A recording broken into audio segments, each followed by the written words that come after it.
this computer. Fine. Yeah. So I think we had the session, the Bible teaching on demonology last time. That's part 1, and now we are entering to part 2. Okay. So Mark chapter 5.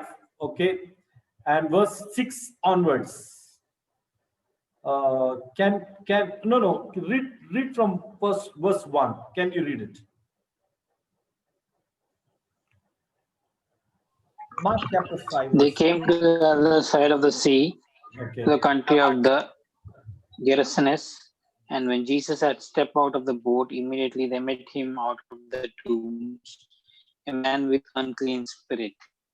He lived among the tombs, and no one could bind him anymore, not even with a chain.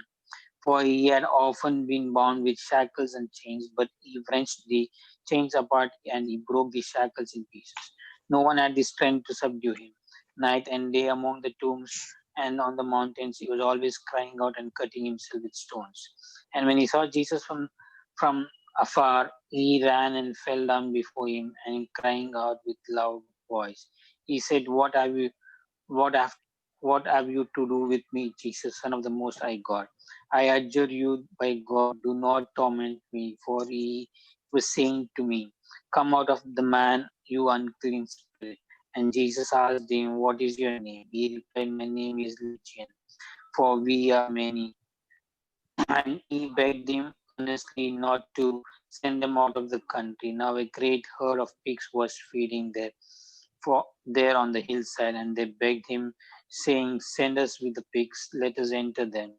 So he gave them permission, and the unclean spirits came out and entered the pigs, and the herd, numbering about 2,000, rushed down the steep bank into the sea and drowned in the sea. Yeah, I want to see. Yeah. Sorry, we just lost this one. Okay, just a minute. Give us just a minute. Give me the chance.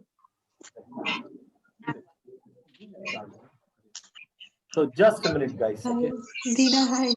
So this is about it. Jesus goes to a certain place and he sees this man. He's completely possessed with demons. Okay. Now there are two things in with regard to demons. Okay. Now demons can work in two different ways. Okay. Everybody following, right? So one is they will possess a particular person. Now when you talk about possession, it is the possessing of the body, the soul, the spirit, everything that belongs to the person. They possess him completely. So they don't allow the mind of that person to be used, the body of the person to be used. So the person is completely like he is not himself. Yeah, mobile. Hello. Yeah, I hope the connection goes a little better. Okay, we are just hoping that the connection will become better. And so the person gets completely possessed in his faculties. All his faculties are completely taken over by the demon. Okay, now he's not in his control. He cannot speak what he wants. He cannot imagine what he wants. Completely is taken over. That is one type of attack of the demons. And the next type of attack is oppression. Okay, now oppression is the demons, they cannot enter the person's body. They hey guys, are you there? Yeah, yes, Pastor. Yeah, just 1 minute. We are here. You are only disappearing. I know, yeah, 1 minute.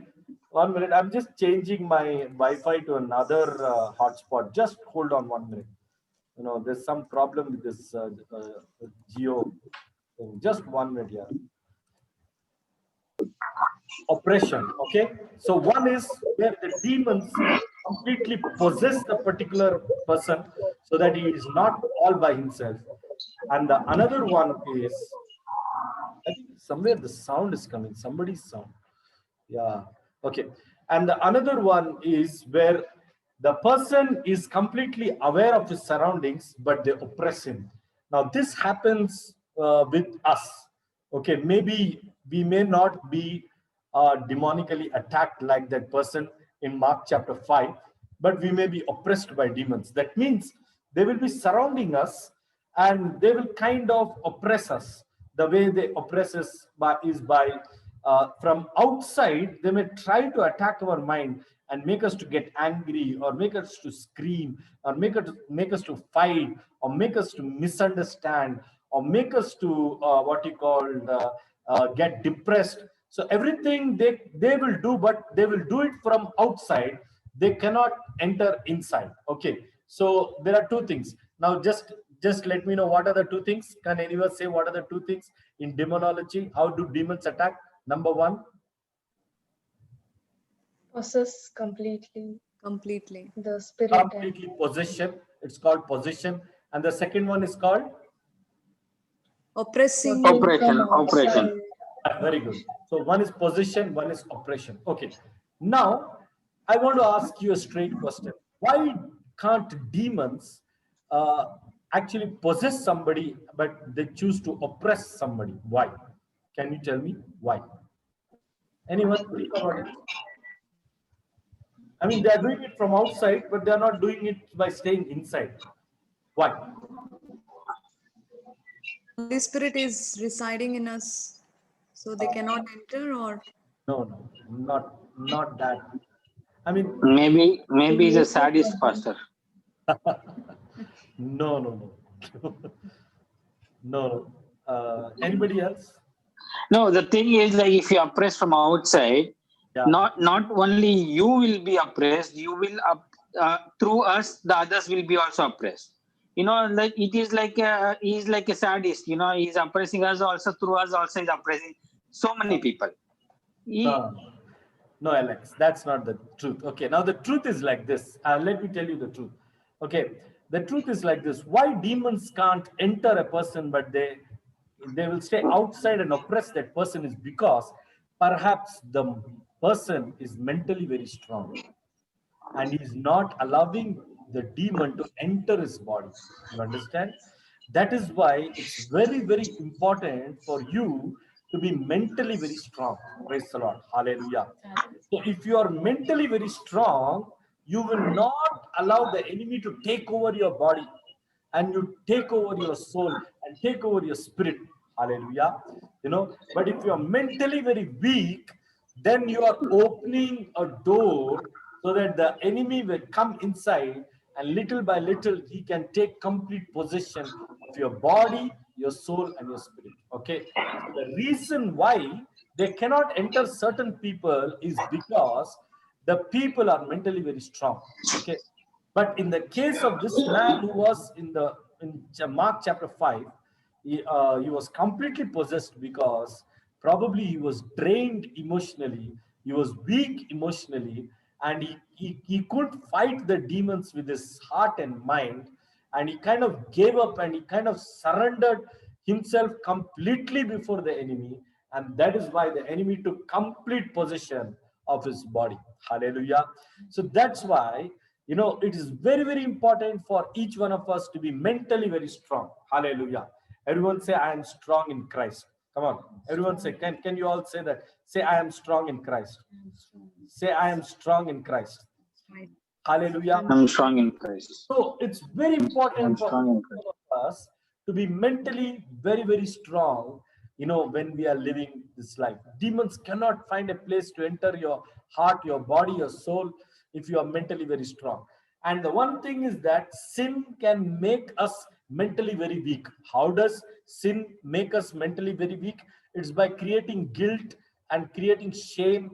So sin creates guilt and shame, and then we open the door to the enemy, and the enemy enters inside. Okay. Now look, okay, this is one thing. Demons always enter a person's life through something called a door. Okay, how many of you all know this fact, or you are hearing it for the first time? They enter through a door. Okay, now the door could be many things. Like a door is like a channel for the demons to enter into that person's heart and mind. Now the door can be the door, it can be the eye gate. The demon can enter through the eye. Okay, or it can be a thought, or it can be what you called some kind of addiction, and some kind of thing which you are enslaved. It can be such kind of things where you open the door and the demon enters inside through that door. Okay, so in deliverance, what generally happens is that we cast out the demon and then we plead the blood of Jesus upon that person, and we close the door by repentance. Hallelujah. Can we all say hallelujah? When we repent, Hallelujah. when we ask God, saying that, sorry Lord, I have sinned by being bitter with this person, for example. I have sinned by lying. I have sinned by being, what you called committing this particular sin. So I'm sorry. The moment you repent over that particular sin, you are actually closing the door. Okay, so first is expel the demon, repent, and then close the door. So the demon never is again, it can never come in your life. Okay, so demons find for doors to come into your life, number one. Okay, so I told you demons attack in two variations. One is they possess the person, and number two is they oppress the person. Then I told you that the demons enter a person through something called a door, and door can be anything, addiction or a thought, or it can be the eyes, or it can be the ears. It's something like that. Okay, so it can be anything through which a demon can enter. Okay, so a thought or an eye or the ear or anything, or the heart, anything can become the door for which the demons can enter. Okay, so that is one thing. Okay, now the another thing which is very important for demons to enter a person is by legality. How many of you all know this, that demons have a legal right over an individual? Okay, legality, it's something like this. Okay, suppose if an ancestor has sinned, suppose my father has sinned, suppose my father was angry, okay, or my father had some sins, okay, and then I as his child will actually inherit those demons which he had. Why? Now I'm giving an example. Of anybody outside. Okay, if a person's father or forefathers have sinned, it can enter those, and they are possessed. The demons can enter into the next generation. Why? Because they will say that I am having an authority, a legal right to attack this family because the so and so fathers have allowed me and given me the legal rights, and they have entered. Okay, now see, what you called, there was a very beautiful boy in my church. Okay, now there was a very nice boy. He was a very cute boy. Okay, and very very nice boy. uh, One day he came, so his actually, you know, some people brought him in the church. Those people loved him a lot, and they brought him in the church. And I started to pray for him. And the moment I prayed for him, I saw him moving here and there, everything and all that. Then I brought him near. I looked into his eyes, and his eyes completely changed. So I knew that there was a demonic presence there. So as usual, I started the process of deliverance. I said, "Who are you?" And immediately the demon didn't reply anything. Then I said, "How many are you?" Then he said, "We are three." So he replied, "We are three." Then I said, "Who all three? Introduce yourself," I said in Tamil.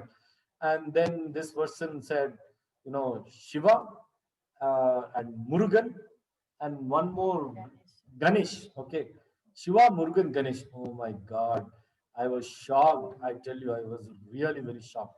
It was because these were deities. Okay, the Hindu deities, and I was shocked that how can this small little boy be affected by such powerful deities? Okay, because they are in the spiritual realm, they are a very powerful deities. All the three are very powerful deities. And how can this small boy be possessed, with uh, all the three at the same time? And really his arms were so hard. you know in fact, it was difficult to manage him. So I usually don't cast out the demons who are actually come in as deities, because you really can't cast them out, because these deities are very powerful. Number one, they are satanic, but very powerful. And they are there because of a reason. And we have to first uncover the reason. And then automatically they will leave that person. But you can't cast these deities because they are there because of a reason. Then I asked, then I made that person to calm down. And then I called that person's name. So I called him up. I kept calling him his name because once these deities, they come up on the person, so the person goes down. Okay, so he's hidden inside, and then these deities are speaking now. So I have to call up the person who's hidden. So I call his name. I call his name, and then he comes up. And when he came up, so I said, give him some water. He's very tired because he was panting, he was sweating, and he was panting, and he couldn't take the kind of load of those uh, powerful deities. And then I asked him, saying that, what happened? I want to know your background. Come and sit and talk to me. And then he said that he's been drinking the blood that was sacrificed to some of the idols. Okay. And I tell you, I cannot do anything with regard to such a case, because they have a legal right. The demons have a legal right. So they will question me, saying that you have no right to cast me out, because I have a legal right on this boy, because he offered blood to us and he took part in that, and he consumed the blood, and we have a legal right over him. And who are you? And even Jesus, cannot do anything unless this person accepts Jesus Christ as his Lord and Savior. Then we can do many things. Okay, only he has to accept Jesus Christ as the Lord and Savior, and then we can really work out, and over a period of time, the Lord will help him and also help our prayers. But without he accepting Jesus Christ as the Lord and Savior, I cannot uh, break the legal right that those demons had, because it's a blood covenant. It's a covenant of the blood. So I cannot do anything over that. So I called his parents and his loved ones, and I said that, see, you must accept the gospel of Jesus Christ, and then only I can help you, because I'm legally bound. I cannot trespass on the devil's legal right. The devil cannot trespass on my legal right. So the demonic world, it works on the framework of legality. Hallelujah. So if they have legal rights, they will stand and they will resist you, and they will say that we have the legal right over there. We have blood covenants with this whole family. And usually the family deities and all that's very difficult. Okay, very, very difficult to break blood covenants. It's very difficult. So what you call, we had to lead the boy in the process of salvation. So I had to tell him, saying that, do come to church regularly. And in my church, the thing is, there was on record, I would like to tell you that as long as I was an evangelist, I was being used by God very powerfully in terms of casting out demons and all that. But the thing is, my pastoral call actually hindered me in this ministry. Why? Because the moment I started to worship God with the keyboard or preach, demons used to manifest, okay, in the church.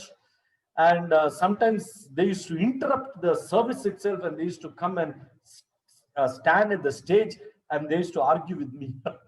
Okay, and because of this, okay, I started to cast out demons right in the church, and the result was the people did not like it, because they got scared, and they all became a team, and they came to me and they said, Pastor, for you don't get scared of anything. We are watching you. We are watching you. You are so used to all this ministry, but we are very scared, Pastor. Please don't do on the Sunday. So what do you call? I had to literally stop on the Sunday. So my Sunday call actually didn't work with my call as a miracle worker. So right now in Hyderabad, I rolled back. That's why I moved away from Sunday call, because my Sunday call will not actually allow me to function in my supernatural ministry. So that's why I moved back from my Sunday call, and right now I'm positioning myself into my original call as a miracle worker. So this is the problem, okay? Now, because once you have an anointing, the demons will manifest. I'll tell you one thing. If you don't have the anointing, you may call out the demon or do anything, but the demon won't come out because he won't be afraid of you, because you don't have the anointing of God, because you are not commissioned in this ministry. If you look in the eyes or if you lay your hands, nothing is going to happen. The demons won't even respond to you. In fact, sometimes if they respond, they will respond very aggressive to you, and they may actually beat you up. But if you have an anointing, you know, the demons will, as soon as you stand before them, they will begin to manifest wherever you are. Okay. Now, this is the scene. Some of the cases I'm telling so that they'll be on record. Okay. There was from my church, you know, Full Gospel Church in Bangalore. Okay, my pastor, he said that I'm sending a case to you. The persons are really suffering, and what he called, please execute deliverance to them. I said, okay, pastor, send them. I'm at home at 5 o'clock. You can send them. So at 5 o'clock, I'm in my house, okay, and I'm sitting in my house, and before my house is a balcony, and before my balcony is a road, and I'm seeing some kind of halla gulla, that means some kind of chaos happening before the road. So I went out to see what is the chaos happening. So it was around, let's say, 30 meters distance. So house, balcony, and then the road, and then on the other side of the road, this halagulla is happening. So a man is catching his wife, and there are few ongoers who are catching this wife, and the wife is screaming and telling, saying that I won't come to that house. I won't come to that house. I will not come to that house. And now nobody was understanding who was this lady, why is she telling all this. But then from afar, when I saw in the balcony, I understood that the demon did not want to enter into my house. Okay, because it knew that I would cast it out. So what you call, there was chaos happening 30 meters away from my house. So you see, demons can sense an anointing in a person's life. If you have that anointing, they can actually sense that you have it. Hallelujah. So it's very powerful. Then what happened is, I came into the picture, I looked at it, and then I said from a distance, I said, please bring her in, I said. And the moment I said bring her in, they that lady started to come, and she sat in my home. She sat before me, and we were closed in the room with her husband beside. Then I prayed over her, and this is the strangest thing, that I didn't see any demon in her at all. No demon was present in her. Okay, no demon was present. So I said, what? She was screaming outside my door, but now she's quiet. And I was very confused. Then I told to him, what is happening, sir, in your house? So then he said, brother, so many things are happening. In the night, somebody comes and taps on my door, and I open the door, nobody is there. Then suddenly somebody calls my name. Then I said, who is it? Then nobody is there. Somebody comes and pulls our leg. All these kind of things. So demons can really work and harass you like that. They can torment you like that, because their nature is like that, to torment you all. So I said, I didn't see any demon now, but when it happens, please come. But this demon was so sharp. The moment this lady went outside and she crossed that door, crossed that road, again she entered inside that lady. So, so such a smart demon, absolutely a smart demon. Then this brother calls me up and he says, brother, when we coming to your house, it's leaving the lady, but when we are going away from your house, it's again come inside my wife. So what should I do? So I said, oh, this is the matter. So let me just keep in prayer, and we will pray for this. And I asked them to come regularly to church so that God will be gracious to them and bring the process of healing and deliverance. So, so demons can appear, disappear, they can enter, they can leave the body. Why I'm telling all you is so that you can pick some kind of things about demonology, okay? How they work, how they oppress, how they torment, and how they function. All these things probably you will come to know a little, and you can be more alert, okay? And demons can really put you under a lot of torment and a lot of oppression, okay? Now I'll tell you some of the incidents on top of my mind. Okay, once I was going through a particular place, and suddenly I had a bike that time, and suddenly my bike stopped, and I tried to start the bike, nothing happened. And I there was a shop before, okay, and there was a shop, so I said that let me go to that shop, that service station, and then repair this bike. So I gave that service station guy and said, I'm going home, but you call me up and you tell me what happened to that bike. He also told that I need time to study and I will get back to you. So I came home, and this time I was in ministry. Any money will be really burden to me. And this person called me up and he said, your bike, some coil and all went away, and it will take around 7,500. I got the shock of my life. It was those days, it was a huge amount to me. I said, oh God, this is too much. Okay. And then he said, what do you want me to do? So shall I go ahead with the work? I said, wait, just give me 1 hour, 2 hours. I'll think and I'll get back to you. So I knelt down in prayer and I said, Lord, I can't bear so much, Lord, but you bring a way out, Lord. Help me and help me somehow, Lord Father, to manage this. Uh, so I waited on the Lord, and suddenly the Lord told me, saying that, "Don't worry, I have saved you." So I didn't understand why did God said this word. Don't worry, I have saved you.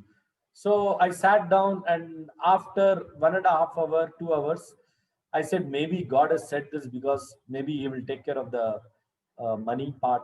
So I called up to that person and said, "Boss, can you what you called start ahead with the work? I'll somehow get the money done, but do it little bit cheap."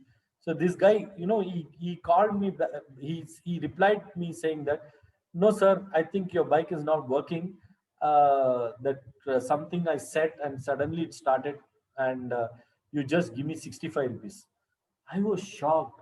Where is 7,500 rupees and where is 65 rupees? so it's a big difference, okay? So I was shocked, and I said, okay, repair it. I'll give you the money. I'll come and pick it up. So I stood in my, those days we had a divan. I sat there and I was thinking, Lord, what happened? Then God opened my eyes to the truth. What happened is, actually I went with my bike beside a particular place of worship, okay? And on that place of worship, there were demons sitting there, because it's on record. I want to keep certain things, you understand. So I was going through a certain place of worship. There was demons sitting there, and they saw me. And uh, that place of worship, actually, this service man, that is the service station man, he comes there and offers what you call flowers, coconuts, money to this place of worship. Okay. So obviously, the spirits inside that place of worship will want to bring what? Come on, profit to the person because he's worshipping there, right? So now they found me an easy target. Okay. So what they did is that they kind of framed the whole thing, and they kind of wanted to bless him with how much money? 7,500 rupees from my pocket. Okay. But since I prayed, God broke it. Praise God. My friend. you know, so this is how demons can actually give losses to you, because the if somebody worships those spirits, they can bring what you call profits to them, because they're offering flowers, and they're offering some kind of money, and they're offering some kind of whatever, coconuts, candles, or whatever. they're offering there, and therefore it becomes the right of that spirit to bless this person back with some kind of monetary benefit. And this is how they can attack and they can bring benefit to the people. Okay. Now you may ask me saying that, brother, why did you get attacked? Why did your bike get attacked? Yes, that's a very good thought. I got attacked because that morning I didn't pray and I didn't go out. So that was the reason. I didn't pray and I didn't go out. So I didn't pray and you went out. I didn't pray and I didn't went out. Went out? I didn't go out. Go out is the right thing. Okay, so I did pray and I didn't go out. Okay. Again, you told out. Okay. No, Pastor, you didn't pray and you went out. That's what. Okay, I did pray and I And you went out. went out. Went out. Thank you. Thank you. So we are learning English classes also here.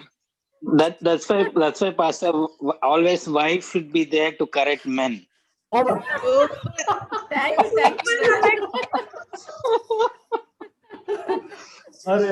You hit the nail on the dot, yeah. Thank you. That's why I said, thank you, baby. Okay. So I didn't pray and I went out. So, and that's the reason I got attacked. So, my friends, demons work like this, they operate like this, they oppress like this, they bring losses like this, and they can. And also another thing. You might not have prayed and you went out, but other thing is they always focus on the children of God, right? Yeah, very true, very true, very true. Not others. Very Yeah. true. That's very true. Yeah.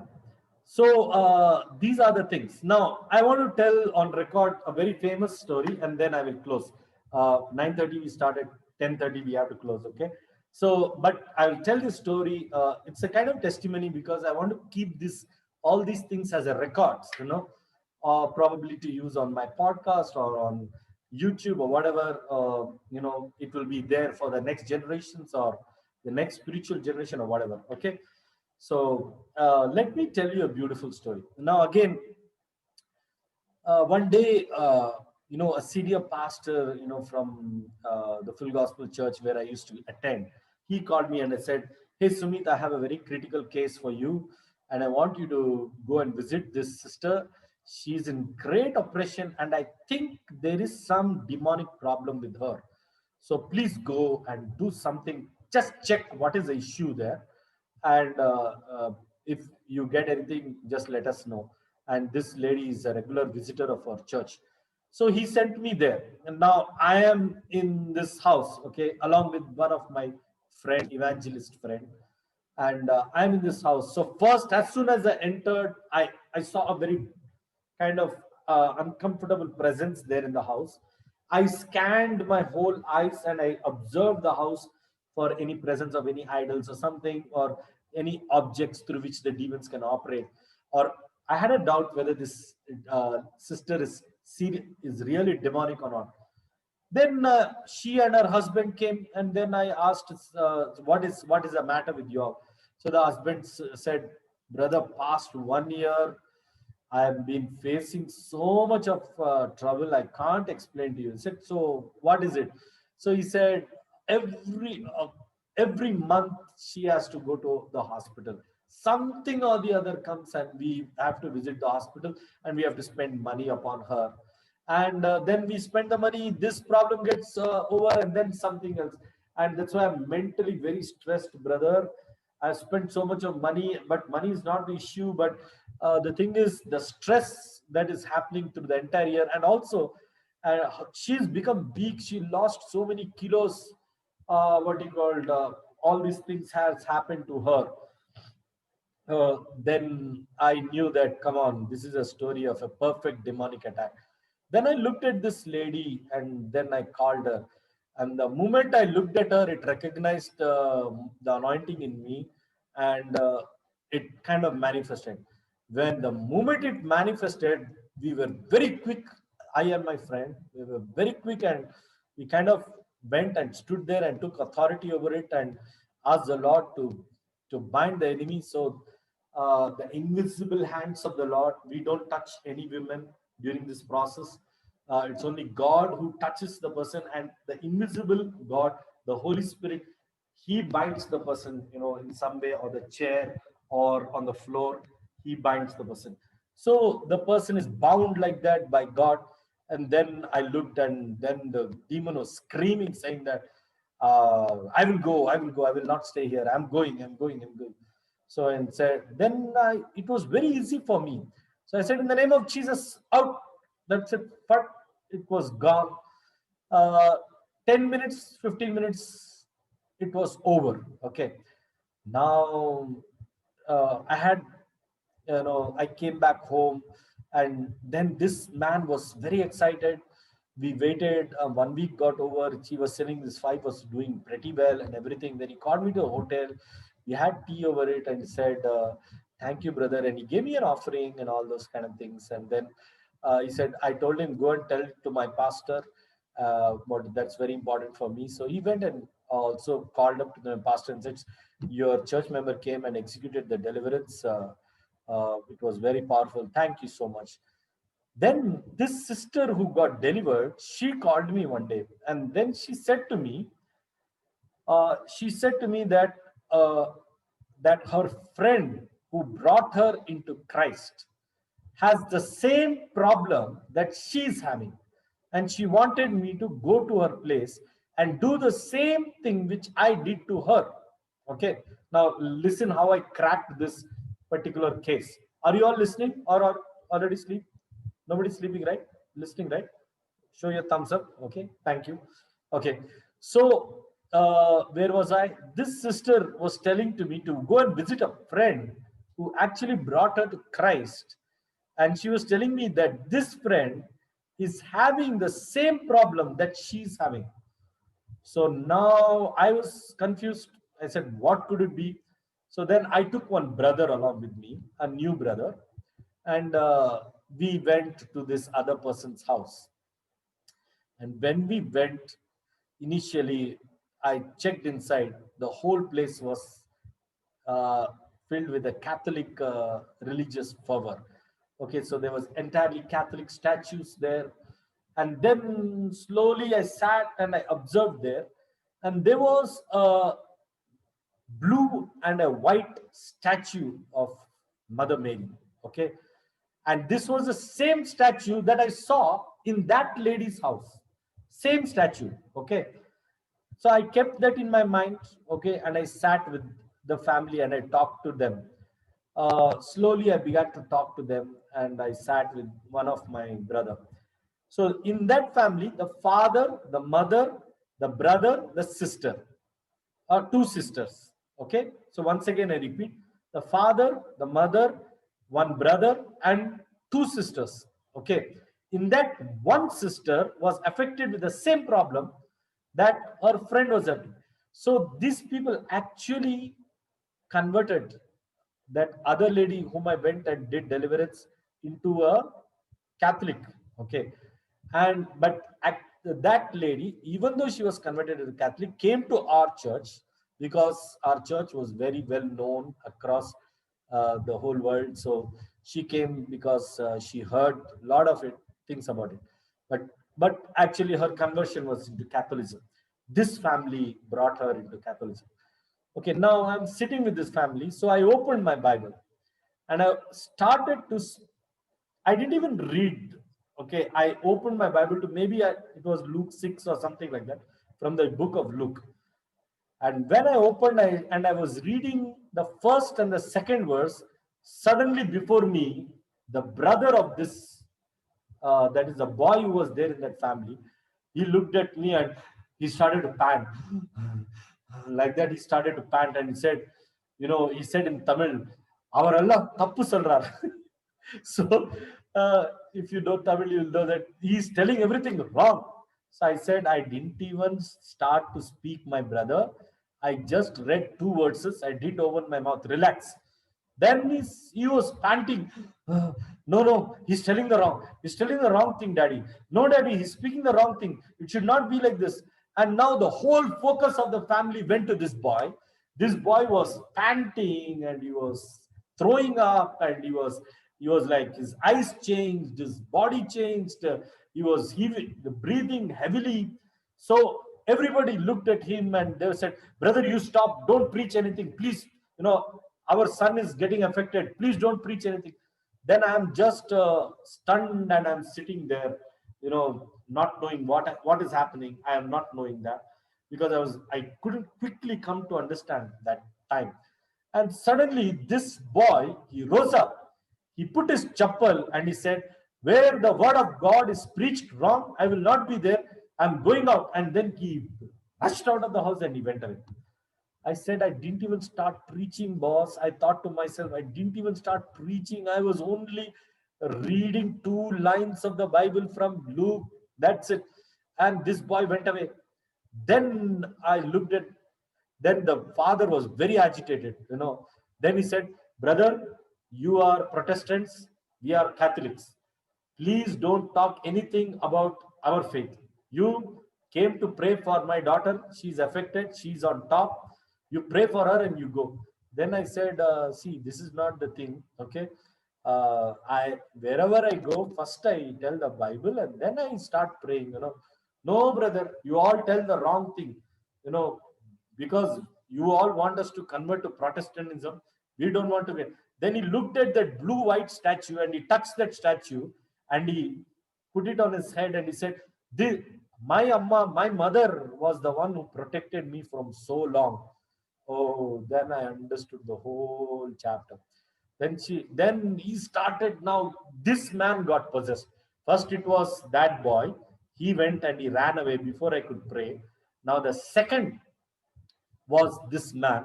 And this man said, he opened his lungi and he showed such a big injury on his thigh. And he said, look at my thigh. So there was a big injury on his thigh. And he said, my mother saved me from a car accident. And look at my daughter. She was in a bus, and in the bus, 2 people, one person's hand was cut. The other person died. But my mother saved this daughter. So first of all, I imagine, why should she be on a bus where it should meet with an accident? Why this man should get such an accident? But he's thinking that his mother saved and all that, but he's not realizing that, that it's a demonic attack on him, but he's just claiming that, the mother saved. So I could quickly put everything in pieces, but I couldn't stop this. There were so many demons in the house.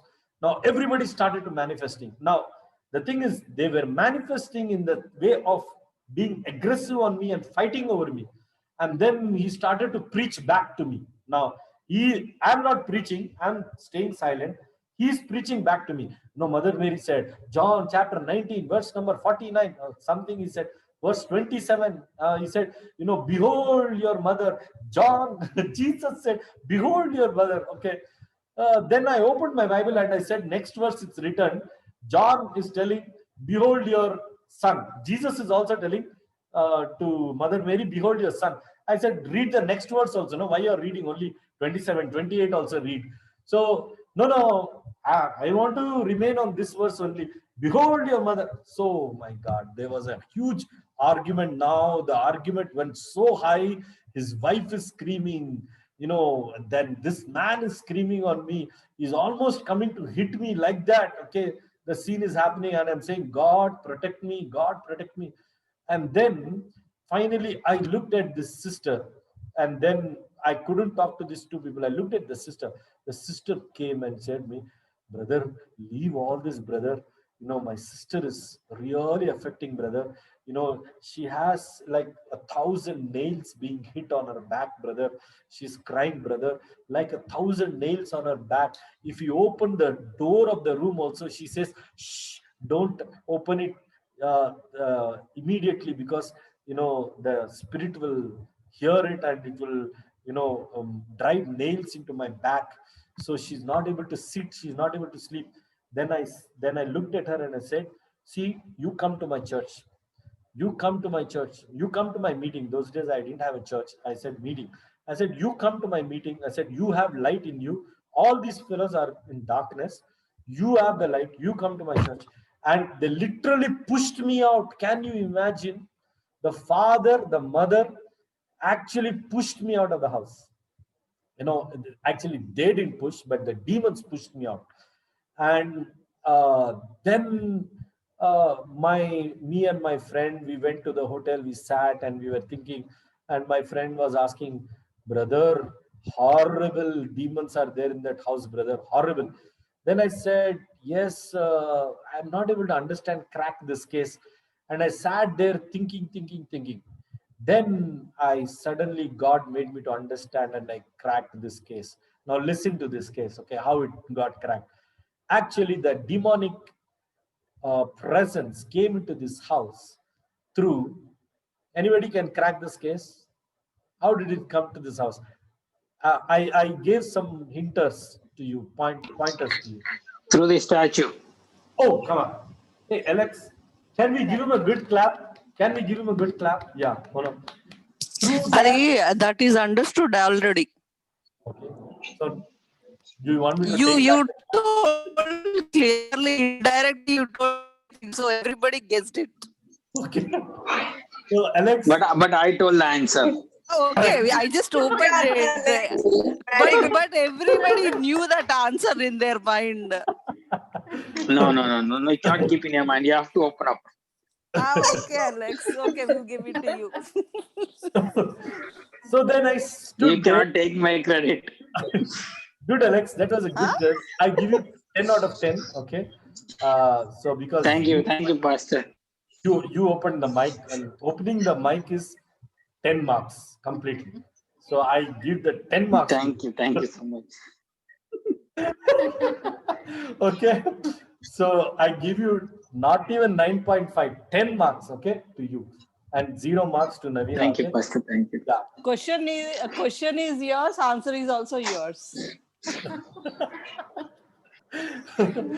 Okay, so let me end quickly. So then I cracked the case. Now, this is how, because that man was telling to me that the Pope visited Bangalore. I don't know when he visited Bangalore, but he blessed the statues and he gave it to some houses. And these people got 2 of the statues, and 1 statue they gave it to that first lady where I executed the deliverance. You got the point? Now you understood the point? So they gave the statue to that first lady. So I went there, I saw the same statue in their house, but I was able to cast out the demon quickly because that lady was coming to a right church and she was trying to study the Bible and understand the right way to God. So she was having some kind of grace and I could finish the deliverance fast. But these people had actually not been in the right path and right way at all. So their doctrines were different. They believed in the Pope, they believed in the Mother, and many things like that. And so it became very difficult for me, to crack that. And even before I could pray, they pounced on me and they chased me out of the house. See, don't get us wrong. Don't get me wrong, because see, in this ministry, if yeah. So, sorry for that. Yeah. So if you are in this ministry, you will definitely be insulted, be chased away. All that is common. And I am used to it. And so is Sabita used to it. And we are all used to it. Nothing to worry. You'll be oppressed.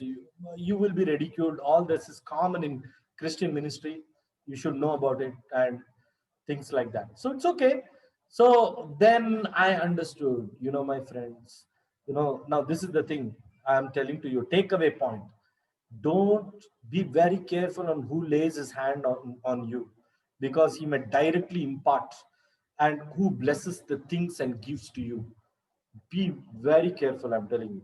It may become a right to enter into your house, or to take certain things, so these blessed articles by some priests, some churches, oh my God, they can bring havoc to your house. Please, demons can stay around those articles because they have the legal right. Because the person who was under the demon, he blessed it and then he gave it and then you are taking it, so everything is legally linked. Okay. And so they have the legal right to stay in your house, and they have the legal right to oppress you all. So remember that, so then from okay guys, before the demons get more angry and keep switching off my mobile, okay, I'll end here. Okay, but this is how it is. Okay, it's a very lot of takeaways. Then next time we will discuss on more. Let's close in prayer. Father, we want to thank you for this time. We want to thank you for the wonderful things that you have taught today. Thank you, Father, for be with your children. Oh God, make them spiritually mature and spiritually alert. And oh God, make them, oh God, Father, spiritually wise, and help them to understand and discern spiritual things and become disciples of the word. Okay, thank you, Lord. One thing we know, that you are almighty and you are all powerful, oh God, and nothing can even touch the hair of your children, because they are all your children and they are protected under the blood. They are sealed under the blood. No one can touch them, oh God. Therefore, I bless them, take full charge. Let your glory always be ready and be upon them. In Jesus' name I pray. Amen. Amen. Yeah. Amen. Thank you, friends. Okay, one more thing. I think we should. Thank you, Pastor. Thank you. Thank you, Alex. I think even if it's a small team, I don't mind, but I would prefer it if we have for 1 hour. Yeah, so I would prefer it to one hour every Friday. Okay, so till then, okay, see you all. Thank you for joining. Okay, and God bless you. Thank you. Thank you, Pastor. Praying for you all. Sorry for the interruptions. Okay, let's see if we can avoid it next time. Okay, so take Thank care. you. Thank you. Thank you. Yeah. Thank you. Bye. Yeah. Bye.